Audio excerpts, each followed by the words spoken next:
Hello everyone, good afternoon. How are you all students? I hope you have seen my last video. Actually, I was supposed to post that video yesterday, but by mistake I posted that on Monday. So yesterday I didn't posted any video, and today I'm continuing with the same chapter, our family. Still I'm not getting all the comments from you. Please, it's kind of a attendance. Whenever you comments, that means you are present there, you have seen the video. It's kind of attendance, so it's compulsory for every students. Once you see the video, once you watch it properly, please make sure that you comment in a comment box.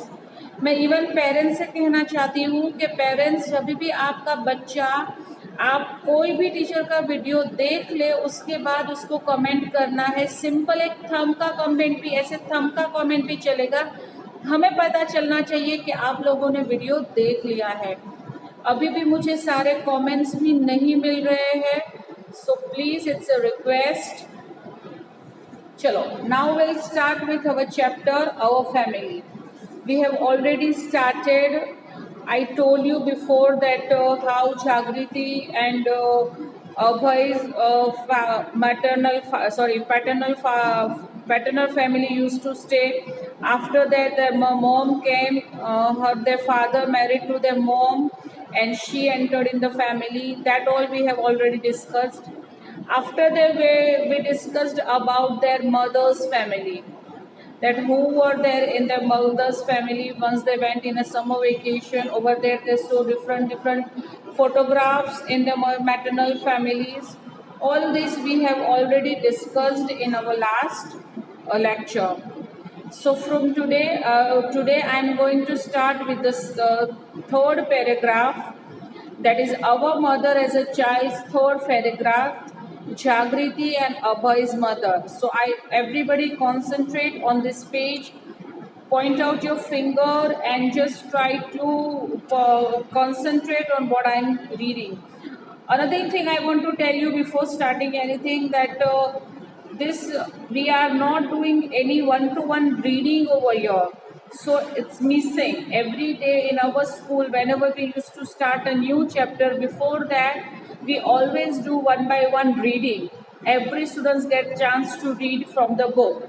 So it's not possible over here in online. So I request everybody to read at home. Parents, please make sure that your child, whenever they get a free time, they read from this screen. It's very clear, all the words are clear, your child will able to read it properly. If they don't know any of the word, please you tell them, or if you don't know, ask somebody to pronounce it for you and tell them the correct word. So make sure you read properly every day. One paragraph is compulsory. Okay, chalo, let's start. Jagriti and Abhay's mother was born in Nainital and completed her school education from there.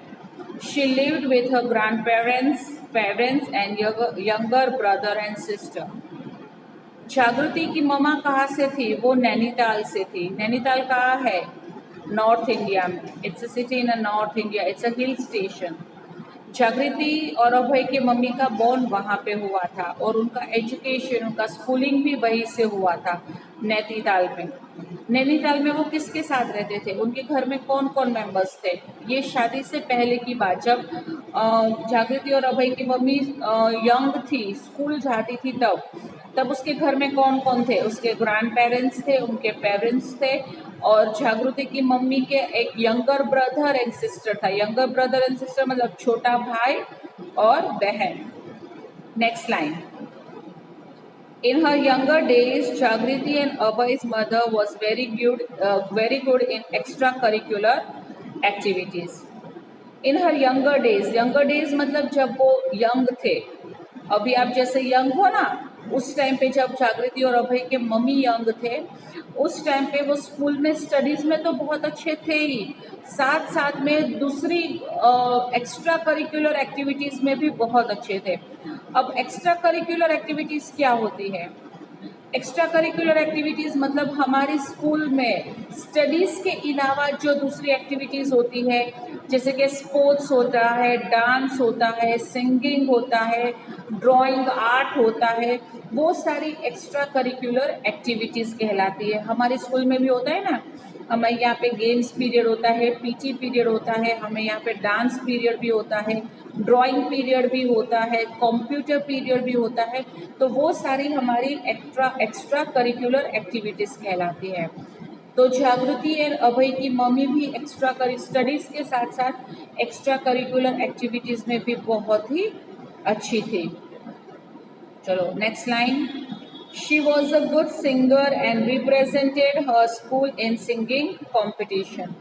उसकी mummy कौन सी extra curricular activities में अच्छी थी? Singing में। उसकी mummy बहुत ही अच्छा सिंग करती थी और दूसरी स्कूल में जब कंपटीशन था तब उसकी मम्मी ने अपनी स्कूल की तरफ से उसको रिप्रेजेंट किया था। उसका मतलब कहीं और हम कंपटीशन में जाते हैं हमारी स्कूल की तरफ से, तो हम स्कूल को रिप्रेजेंट करते हैं।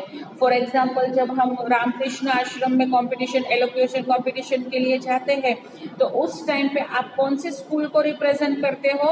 सीपी कोटक, क्योंकि आप सीपी कोटक से वहाँ जा रहे हो। उसी तरह से जागृति और अभय की मम्मी ने भी सिंगिंग कंपटीशन में अपने स्कूल को रिप्रेजेंट किया था।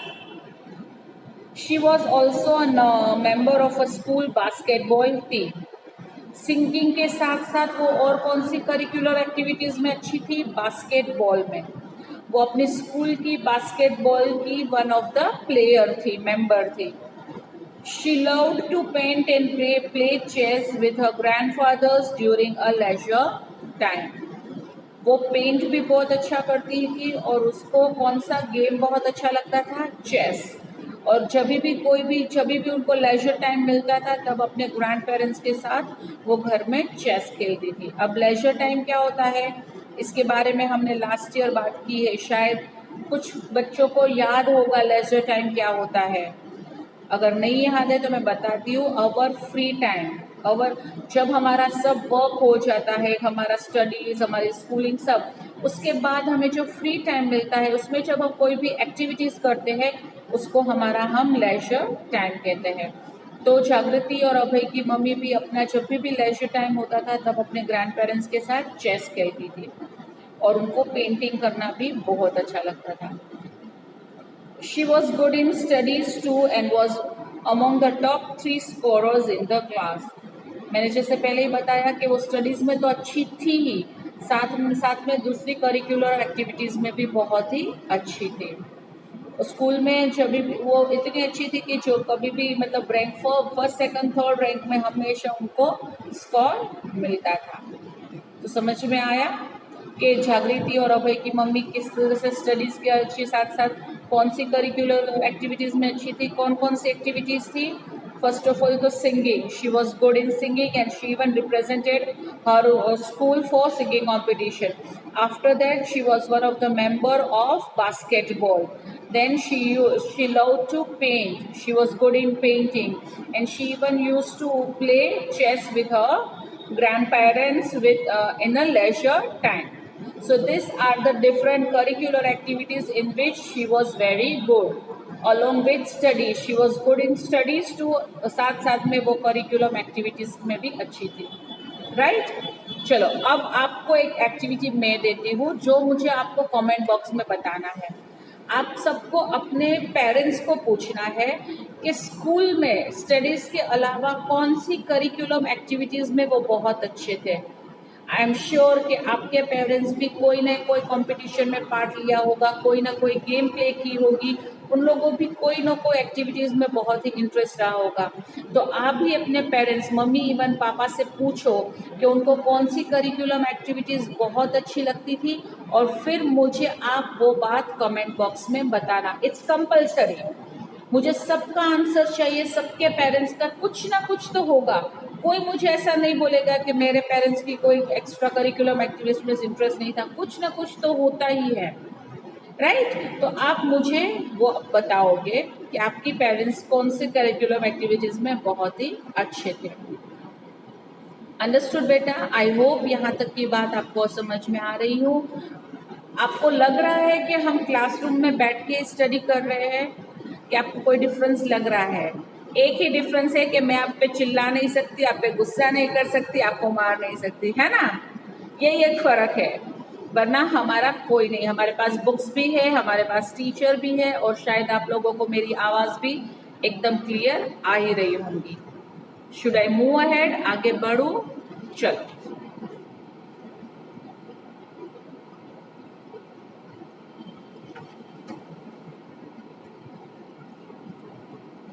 आई होप ये आपको सबको क्लियरली दिख रहा है, क्या लिखा है? दिख रहा है ना? चलो, I am reading. Over the years, their mother have developed some new hobbies and likes and dislikes. Though she often sings, even now she does not paint as much.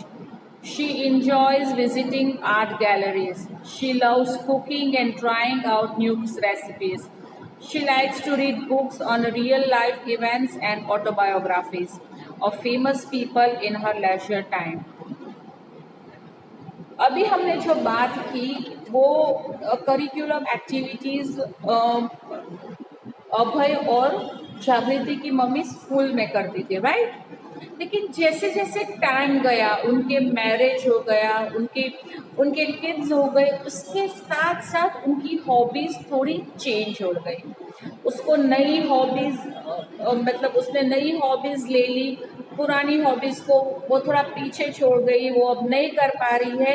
लेकिन नई नई हॉबीज, अभी वो ज़्यादा सिंग नहीं करती, वो सिंग नहीं करती, लेकिन उनको पेंटिंग का बहुत शौक था। तो कोई भी आर्ट गैलरीज होती, आर्ट गैलरीज मतलब जहाँ पे हमें पेंटिंग्स मिलती है, राइट, उसको हम आर्ट गैलरीज कहते हैं। तो आज भी अभय और जागृति की मम्मी वहाँ पे जाती है, और वो अपने किड्स के लिए, अपने फैमिलीज के लिए नई नई रेसिपीज ट्राई करती है, नया नया खाना बनाती है, कुकिंग करती है, जो आपके पेरेंट्स भी करते होंगे, है ना? अभी लॉकडाउन में तो आपकी रोज फरमाइश होगी, मम्मी ये बनाओ, मम्मी वो बनाओ, और मम्मी हमेशा एवरीडे नई नई रेसिपीज ट्राई करती रहती होगी। तो जैसे जैसे टाइम जाता है वैसे वैसे हमारी एक्टिविटीज थोड़ी चेंज हो जाती है, हमारी हॉबीज चेंज हो जाती है, हमारे लाइक्स एंड डिसलाइक्स। पहले जब भी फ्री टाइम मिलता था तो वो अपने ग्रैंड पेरेंट्स के साथ चेस खेलती थी, कुछ भी और एक्टिविटीज। अब जब भी फ्री टाइम होता है तो वो बुक्स रीड करती है, न्यूज़पेपर रीड करती है, राइट, या फिर नई नई रेसिपीज ट्राई करती है, और ऐसे ऐसे अपना टाइम स्पेंड करती रहती है। तो टाइम के साथ साथ हमारी लाइफ में थोड़े चेंजेस आ जाते हैं। और आज भी जब जागृति की मम्मी को फ्री टाइम, लेजर टाइम मिलता है, तो वो रियल लाइफ के इवेंट्स के ऊपर बुक्स रीड करती है। रियल लाइफ इवेंट्स मतलब जो सच्ची घटनाएं होती है, सच्ची में जो हो गया होता है, ऐसी। या फिर ऑटोबायोग्राफी, ऑटोबायोग्राफी मतलब जो किसी एक पर्सन के लिए लिखा जाता है। For example autobiography of Mahatma Gandhi, वो बुक में पूरी महात्मा गांधी की जब से वो बोर्न हुए थे या जब तक उनका डेथ हुआ, वो पूरी उनकी स्टोरी होती है कि वो कैसे, कहाँ पे स्टडी किया, किसके घर में बोर्न हुए थे, उनका मतलब जब छोटे थे तब वो कैसे थे, वो क्या क्या एक्टिविटीज़ करते थे, बड़े थे तो वो कहाँ पे स्टडी किए, फिर उसने हमारे इंडिया के लिए क्या क्या किया, वो सारी बातें ऑटोबायोग्राफी में होती है। तो इसको ऑटोबायोग्राफी कहते हैं, जो किसी एक पर्सन के ऊपर लिखी गई स्टोरी होती है। तो जागृति और उसकी मम्मी को ये सारी स्टोरी रीड करना बहुत ही अच्छा लगता था। समझ में आई यहाँ तक की बात? आई होप आपको मैंने अभी तक जो पढ़ाया है वो समझ में आ गया हो, राइट? ओके, अब आपको एक छोटी सी एक्टिविटी दूंगी, यहाँ पे है लर्न बाय डूइंग। ओके, तो वो एक्टिविटीज आपको घर पे करनी है। फिर मुझे, अगर आप वो एक्टिविटी घर पे कर लेते हो तो उसका जो भी पिक्चर है मुझे आप व्हाट्सएप में दिखा सकते हो। हम रीड करते हैं क्या है। Find out about the childhood days of your mother from your maternal grandparents, uncle and aunts. Collect picture of her childhood and make a pictorial timeline of your mother since she was born till the time she got married to your father. Write appropriate caption for each picture. You may paste the picture in the shape of flower. Give this collage to your mother on her birthday and remind her of her younger days. इसमें तो लिखा है कि आप अपने नाना नानी के घर से अपने मम्मी के सारे पिक्चर्स लाओ, मतलब हर एज के, जब वो छोटे थे, फिर यंग हुए, स्कूल के, कॉलेजेस के, उसके बाद उनका मैरिज हुआ, सारे पिक्चर्स कलेक्ट करके उसका एक कॉलाज बनाओ। कॉलाज मतलब छोटे छोटे पिक्चर्स का एक छोटा सा बुक में आप पेस्ट कर सकते हो, कार्डबोर्ड में, चार्ट पेपर में पेस्ट कर सकते हो। उसको अच्छे से डेकोरेट करो, अच्छे से बना के फिर आप अपनी मम्मी को प्रेजेंट कर दो। अगर आप ये कर सकते हो तो करो, या फिर कोई भी चार्ट पेपर में या फिर कोई भी बुक्स में छोटे छोटे अपने मम्मी के, फादर के पिक्चर्स हो उसको लगा के, लेकिन अभी के पिक्चर्स नहीं लगाने, पहले के, जब आपके मम्मी पापा यंग हो उस टाइम के पिक्चर्स लगा के एक बुक में लगाओ, एक पेपर पे लगाओ, कहीं भी लगा के मुझे स्टिक करके आप मुझे व्हाट्सएप पे वो पिक्चर्स दिखाना। जो कोई, ये कंपलसरी नहीं है सबके लिए, जो स्टूडेंट्स कर सकते हैं उनको ये एक्टिविटी करके मुझे व्हाट्सएप में दिखानी है। Understood? Go through this video again and again, read the chapter again and again। फिर भी अगर कोई क्वेरीज है, कुछ भी पूछना है, कोई अभी तक जहाँ पे हमने स्टडी किया है उसके लिए कोई भी क्वेश्चन, प्रॉब्लम्स हो तो आप मुझे कमेंट बॉक्स में बता सकते हैं। Till next period, I take your leave. I'll catch you soon, very soon. Bye bye, beta. Take care of yourself.